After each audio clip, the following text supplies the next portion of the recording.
Hello, this is Alex from phpacademy.org and welcome to another video tutorial for the New Boston. Now I'm going to be talking about PHP die and exit, and these are two really useful functions that you should get used to using in your program so you can cut the script at any point where you may receive a fatal error in which you don't want to execute any more code. Now let me just demonstrate how this works. Let's say I want to echo out hello and a space. And down here I want to echo out a space and world. Now if we were to run this normally, we refresh our browser, you can see it will just produce the result hello world because we've included hello with a space and we've included world. Now let me just use the die feature in here. What this is going to do is from this point onwards is going to kill the rest of the page. Okay, so let's have a look at the result in the browser. Okay, so we're just receiving the string hello. Now, why is this useful? I mean, bear in mind you can also use exit as well. This does exactly the same thing. If we refresh, we're getting the same result. Now, why would we want to kill our script in the middle of a page? I mean, first of all, using die and exit are exactly the same thing. Bear in mind you can also, part of this function, you can specify an error in here, so you can use some string to output. So error, page has ended, for example.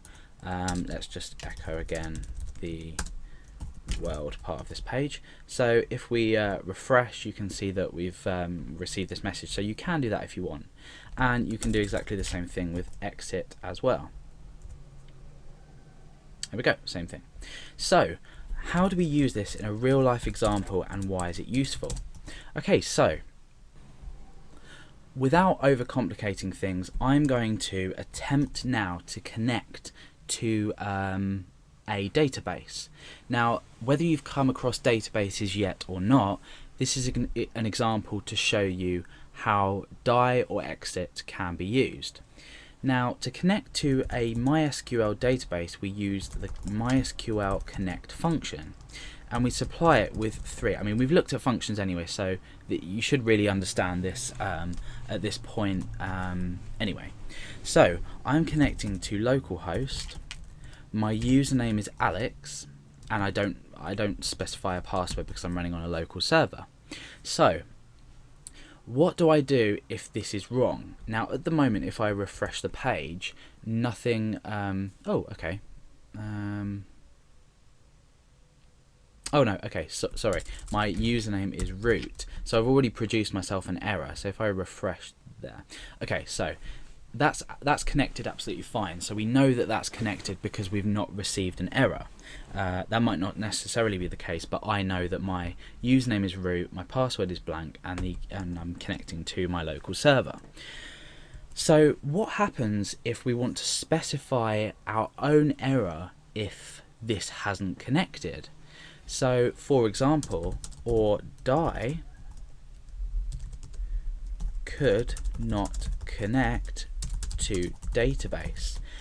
What I've essentially done here is used or, so it's a logical operator. We've said or.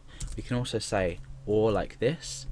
So or die, if this is unsuccessful, we want to die and produce this error to the page. So at the moment nothing's happening, so I can echo down here connected, and I refresh and I receive the error, the message connected. Now what if I change this around? So I want to connect to in fact, let's just change this back to Alex because I know that's not my username. Now when I refresh, you can see that we've killed the page. This has produced an error, and we've specified our own error as well. Now what if we want to get rid of this error and we just want to display this error? We've already displayed our user friendly. We just pop an @ before, just pop an at beforehand. Now when we refresh, we basically are just left with could not connect to database. So this is essentially a user-friendly way of connecting to the database, or killing the page. Obviously we're not now outputting connected, killing the page and saying could not connect to database. So that's essentially what we've done. Like I said before, you can replace that with the double vertical lines and it will do exactly the same job. We're just using logical operators there, which we've already covered. So you've now seen a real life example of where you can use die. Obviously this can also be exit, so if we refresh the page it does exactly the same thing, could not connect to database. So that is basically the die and exit functions within PHP and how useful they can actually be.